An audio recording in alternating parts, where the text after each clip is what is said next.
Ciao a tutti e bentornati sul canale. Oggi parliamo della Sony ZV-10 Mark II, la seconda generazione della mirrorless pensata per vlogger e content creator.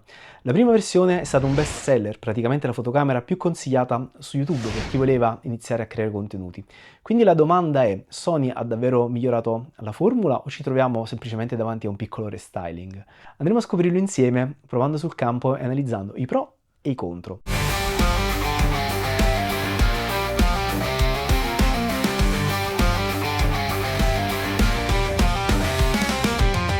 Partiamo prima dal design. A primo impatto sembra quasi identica alla Mark I, ma ci sono degli accorgimenti che fanno la differenza.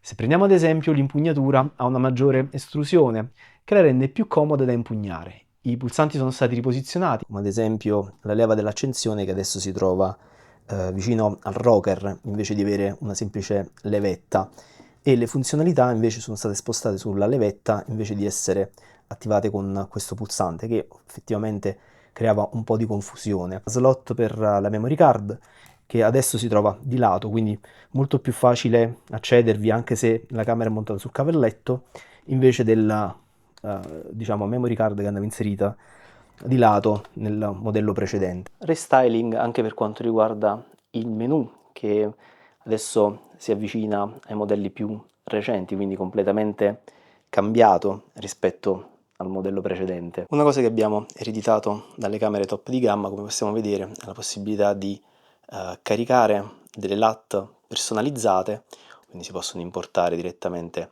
delle LUT utente caricandole sulla scheda di memoria. Lo schermo articolato rimane perfetto per vlog e ovviamente per quelli che sono i contenuti verticali.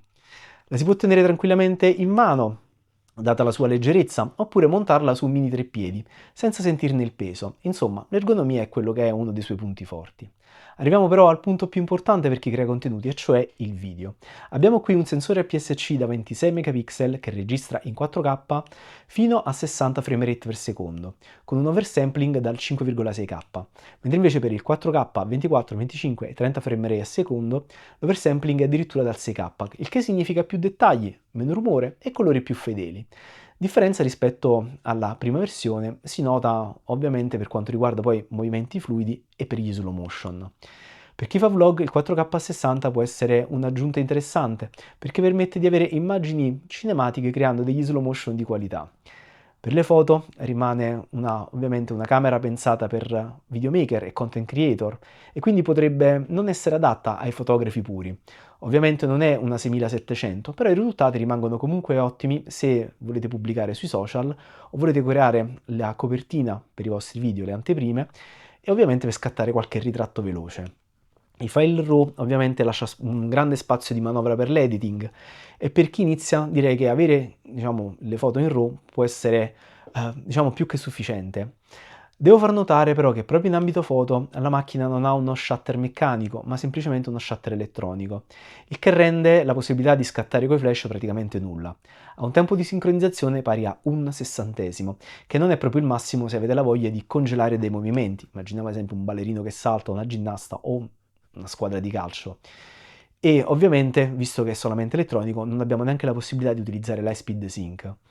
Per ovviare a questo problema, se volete però fare degli esperimenti con la fotografia, vi consiglio di munirvi di faretti LED o eventualmente di filtri ND o combinazioni di entrambe le cose, in modo che possiate fare più test e avere dei risultati che possono essere intriganti per quanto riguarda la possibilità artistica. Vi devo dire che ovviamente se volete portarla per fare fotografie di eventi come può essere una serata in discoteca o qualsiasi altro tipo di evento, non potendo utilizzare il flash ve lo sconsiglio assolutamente. Vi consiglio anzi di puntare magari su una fotocamera della serie 6000 di Sony, come esempio 6300, 6400, 6600 e anche l'ultima, la 6700, che ovviamente ha un costo differente. L'autofocus però anche in questa camera rimane uno dei fiori all'occhiello di Sony. Il riconoscimento degli occhi e del volto che vengono tracciati con una precisione incredibile rende in grado anche i content creator meno esperti quasi impossibile sbagliare il fuoco. In più la funzione Product Showcase è stata migliorata, basta abilitarla tenendo premuto il simbolo del cestino, il pulsante del simbolo del cestino, oppure direttamente dal touch per poter avere una funzione che velocemente mette a fuoco direttamente il prodotto e il viso, senza il classico focus hunting che c'è quando si fa questo tipo di manovra. Quindi ad esempio ora sto parlando e si sta riprendendo il viso, basta mettere il prodotto davanti, velocemente il fuoco passa e si mantiene stabile sul prodotto senza dover coprire gli occhi o particolari accorgimenti. Una funzione super utile per chi crea contenuti è la possibilità di utilizzare la fotocamera direttamente come webcam attraverso il suo USB di tipo C. Basta collegarla al computer e anche senza software complicati siete subito pronti per lo streaming e avere delle call di qualità molto superiori a quelle di una webcam tradizionale.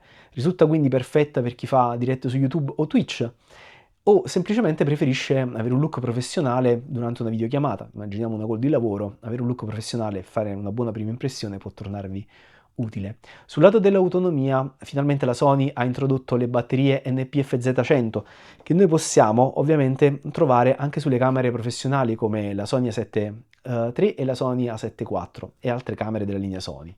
Questo significa una durata sensibilmente più lunga rispetto alla Mark I, che era stata criticata appunto come uno dei suoi talloni d'Achille. Adesso potrete coprire tranquillamente una sessione di registrazione lunga o una live senza dover cambiare batteria ogni ora. Parlando poi di resistenza, la macchina gestisce abbastanza bene il surriscaldamento. Ovviamente se andiamo a registrare in 4K, in estate, sotto il sole diretto, qualche limite c'è, ma nelle impostazioni potete attivare l'opzione per disabilitare lo spegnimento automatico, così eviteremo che si interrompa la registrazione durante una ripresa lunga. Non è invincibile, ma comunque è decisamente più affidabile della prima versione questa possibilità. Un aspetto che spesso invece viene sottovalutato è l'audio, ma Sony qui ha fatto un ottimo lavoro. Il microfono direzionale integrato registra già bene e con il dead cat che è incluso possiamo riuscire a registrare anche in esterna con il vento senza avere proprio eccessivi problemi. In più, grazie alla slitta Osho digitale, si possono montare direttamente microfoni proprietari di Sony o microfoni compatibili senza utilizzare i cavi, che è comodo per chi vuole muoversi in libertà senza portarsi dietro 1000 accessori. Un aspetto interessante poi di questo sistema audio è che il microfono ha 3 capsule direzionale integrato, che rispetto a un microfono di camere standard è un sistema in grado di adattarsi meglio alla vostra voce e alla direzione da cui arriva. Cattura ad esempio il parlato frontale in modo un po' più pulito o eventualmente potete scegliere di catturare dal lato posteriore, riducendo poi quelli che sono i rumori indesiderati. Non si sostituisce un microfono professionale, ma per partire può essere una soluzione veramente valida. Una nota veloce sulla stabilizzazione che non è a livello delle più recenti camere full frame top di gamma di Sony, ma per fare dei vlog a mano libera può essere decisamente utilizzato. Questa è una ripresa a mano libera senza stabilizzazione attiva, 4K 25 frame rate. Adesso passiamo ad attivare la stabilizzazione, sempre 4K 25 fps, adesso con la stabilizzazione attiva con 20 mm 1.8 serie G. E questo è l'audio che si sente dalla camera. Personalmente però non ho trovato questo crop così fastidioso e ho trovato questo uso sufficiente per avere delle immagini creative anche senza utilizzare il gimbal. Ovviamente per un risultato eccellente il gimbal è, è caldamente consigliato. Se utilizzate un gimbal avrete delle immagini molto più professionali. Non è tutto oro quello che luccica ovviamente, e infatti se prendiamo questa camera la prima cosa che andremo a notare, e i puristi della fotografia si lamenteranno, è che manca il mirino. Quindi se il tuo primo scopo di acquisto è la fotografia, ti consiglio di prendere un'altra camera. Il rolling shutter è ancora visibile con movimenti molto veloci della camera, proprio come nel primo modello, e in più il prezzo rispetto al primo modello è aumentato, e questo potrebbe far storcere il naso chi andava cercando una entry level economica, ma vi ricordo che Sony mantiene a listino anche il primo modello, quindi se volete potete puntare anche su quello. Detto questo, resta comunque una delle opzioni entry level più solide per chi desidera fare video, oltre ovviamente anche l'ultima e recente Canon R50V. Il grande vantaggio del sistema di Sony è la possibilità di abbinarla a tantissime lenti, sia più economiche di terze parti che quelle originali Sony. Con questa camera quindi ci si può costruire un corredo su misura che va da un 16 mm a un 15 mm per vlog, passando per un 30 mm e il 50 più luminoso per effettuare i ritratti.